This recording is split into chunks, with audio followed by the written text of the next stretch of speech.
banyak sangat komitmen saya. Dah tiba masanya untuk saya fokus pada komitmen lain yang luar dari syarikat ni.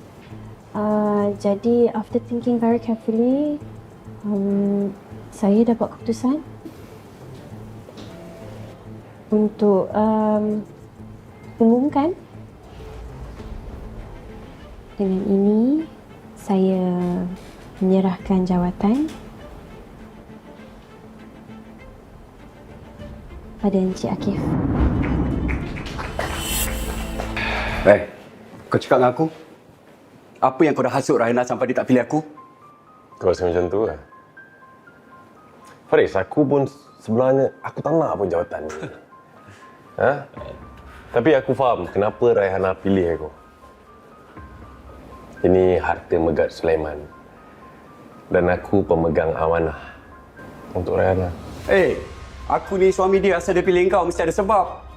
Ya, aku tahu. Aku tahu kau suami dia.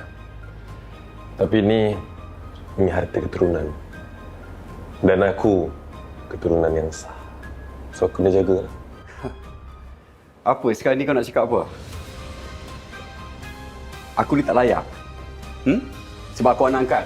Itu maksud kau?